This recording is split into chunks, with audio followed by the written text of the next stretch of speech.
MicroStrategy is issuing shares. These guys are retarded. This man is retarded.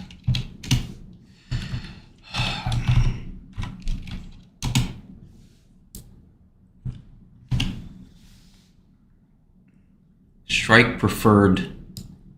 What the fuck?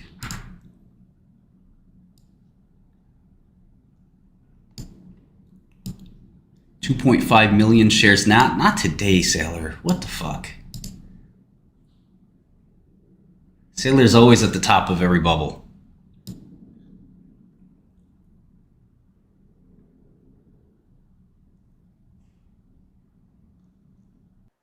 Cool. That's fair. Okay, rapid fire questions. We really appreciate the time, Martin.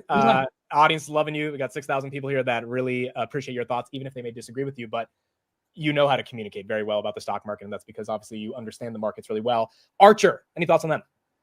Not really. Okay. Seems bubblicious. Okay. Rocket Lab, any thoughts on them? Seems bubblicious. I know a lot of people like this one, but man. Okay. Not for me. Have you looked at Grab ever by any chance? Not really. Okay. MicroStrategy, Bitcoin. General thoughts. Does this explode? Yeah. So one of my big hobbies is cracking Bitcoin, trying to. It's led me down a lot of really interesting roads. I have a GitHub repo on some of my work. I'll update later today. I think Satoshi's tokens on the this is very technical, on P2PK script, the original P2PK, not P2PKH or Taproot or SegWit, those tokens, which are about 9% of Bitcoin, they will be hacked. Now, whether it's me that does it or not, we'll see. But wait, why are you so confident that they're going to be hacked? The public key is shown on those tokens. You need to calculate, which is impossible, most people say, and normal 99% of me agrees. 1% still going to try. The public key of the ECC curve is 256 bits, so it's 256 ones and zeros, or about 77 digits. That public key matches a 77-digit private key. If you guess this private key, you win.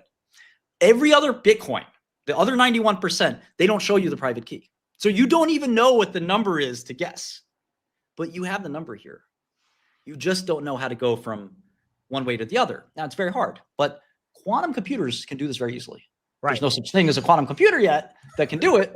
But, in 10 years, when we can do this magic number trick, we can turn this one number to this other number. That's the one thing I do concede quantum computers could do. Again, don't know if it's 10 years, don't know if it's 20 or 30, but no matter what, the people at the Bitcoin Foundation and who control the GitHub repo, no matter what they do, they cannot stop these tokens unless they blacklist them, which they can do. Right. That's the only saving grace. They can say, we're deleting Satoshi's tokens. He's dead. The problem with that is that, what does it say to the rest of the Bitcoin market? Yeah. It's like, maybe you could delete your tokens too. And I don't think that's good. So if they leave Satoshi's tokens there, it's 9% of the supply that's inevitably going somewhere, probably to the first guy with a quantum computer that figures it out. Maybe the guy that's using all the quantum computer time on the clouds right now. But regardless, it'll be cracked someday. I think that is very obvious. Even the people knee deep in this on the Bitcoin board or the Bitcoin community acknowledge this. And I don't know what you do about. Imagine you had a stock where you knew 9% of the stock was going to be sold. Right. It could be one of these things where you say, well, if they sell it in an orderly way, or maybe they burn it. Right. They could do it in a, if they burned it, they'd be burning $100 billion. I don't know who wants to do that. Do you think Bitcoin is a hedge against money printing? Do you believe in that? Yeah, it is. And I hate to say it because I thought Trump was going to be a bearish thing for Bitcoin. Because Trump was supposed to basically, Bitcoin is an asset that was born in crisis. In the blockchain, inscribed in it is the financial crisis, right? It's the newspaper of the banks failing. Right. And Satoshi was clearly telling you in only so many words that how do you trust people to organize a monetary system? You can't. They're going to print money. They're going to do political things. We need something that is beyond the AOCs and even quite frankly, sometimes the Trumps of the world. If they're going to print all this money, we need something else. So he told you that. So Trump was supposed to come in, cut the deficit, cut the spending, cut the bullshit. And also, Bitcoin was born in crisis in a time of invasion of privacy and censorship and anti-money laundering laws and know your client laws and all this stuff that gums the financial system. Bitcoin doesn't have any of that. So Trump was supposed to cut that, stop the surveillance state. None of that's happening. So Bitcoin is still needed. They're still being censored. People are still being kicked out of bank accounts. Inflation is rampant. The need for Bitcoin still exists. I thought Trump would come in and people would say, well, why do we need cryptocurrency? What good is it for? The government's not spying on me anymore. Inflation's been tamed. We've tamed that beast. Right. Budget's going back to normal. But no, actually, things seem like they're worse. It seems like the U.S. is going to go bankrupt. It seems like inflation isn't going anywhere. It seems like civil liberties. Look, I'm a Republican, but you have to call a spade a spade. Trump's not exactly, Mr. Civil Liberties. I mean, he is taking people and chucking them out of the country. So, what team you're on depends. But right now, the Democrats are looking at it saying, we feel he's a fascist. Now, I don't agree. But when the Democrats were in charge, I think they're fascist, So nobody's tamping it down and saying, all right, let's all kind of calm down. It's the country's sort of a shit show. So that's the kind of time where you want Bitcoin. Because if we have to reorder the entire financial system of the world, as much as I think Bitcoin's kind of silly, it's a good place to start. If you are going to reorder the financial system of the world, it is widely distributed already. Again, it's just a little crappy database, and I could spin one up now or right on my terminal. Would you want to buy a piece of my little crappy database? No. Did you own a decent chunk of Bitcoin or no comment? AMD, thoughts on AMD? Don't know well. Okay. Here's an interesting one that I think is really a funny one. Apple. It's a tough one.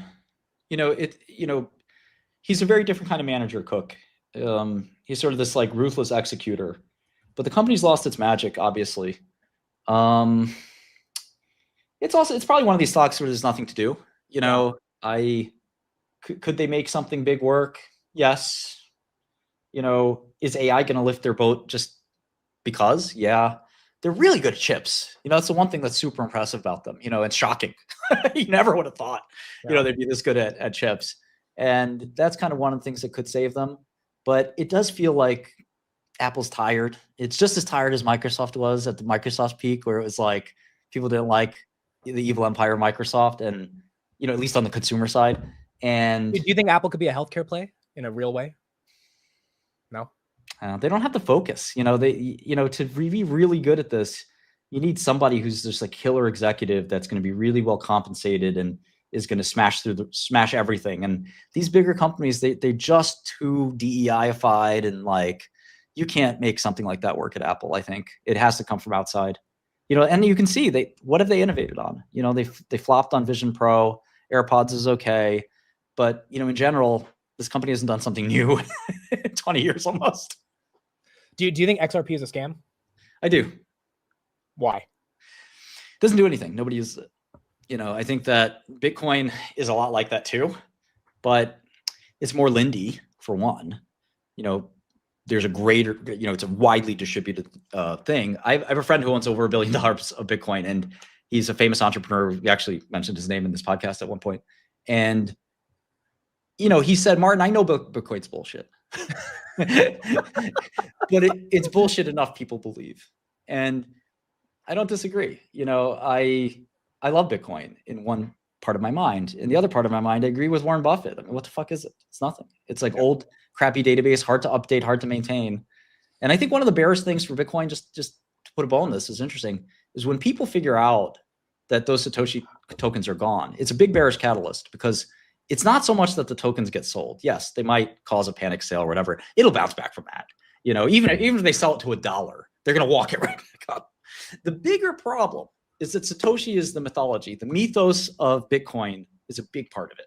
Here's this mystery man that drops money, the new money on us, and disappears. He doesn't even sell his own tokens. He just drops 100 billion too and says, I don't need it. Right. Maybe he's dead, maybe he's not. Point is, when elliptic curve cryptography and Shor's algorithm that cracks it, that existed at the time Satoshi wrote Bitcoin. Shor's algorithm back to the 90s. He should have known this was a problem.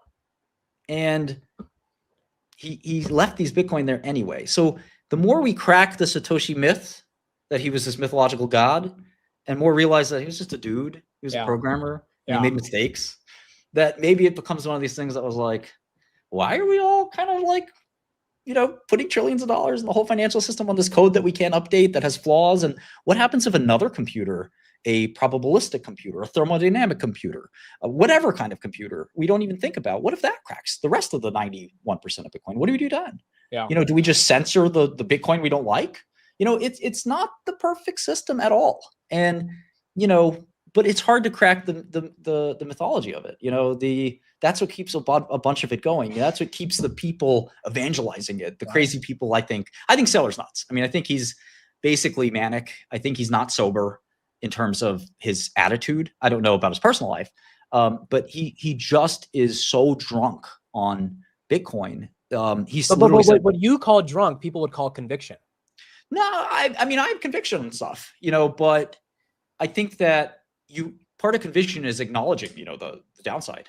And, there's no imperfect investment. And, I think it's really disingenuous for him to tell the people that there's no late time to buy Bitcoin. The 100,000x is over, man. We're never getting that again. If Bitcoin took over the entire financial system, it's maybe a 10x. So, it's a bit silly to sort of say, you got to get in Bitcoin. What you're trying to get people to mark up your position is what you're trying to do. And you don't see him sitting there saying, let's put Bitcoin in payments, because it can't be used in payments. Yeah. No, right. He's not, so to me, I think Saylor's a bit of a charlatan. Again, I appreciate his evangelism of Bitcoin, but it seems like this is more of a pump and dump for him than not a dump, just a pump and pump. Yeah. For him more than it is anything else. All right. And some people are okay with that. Some people want to pump and pump. Well, it's trading at almost 2x NAV, so I guess so.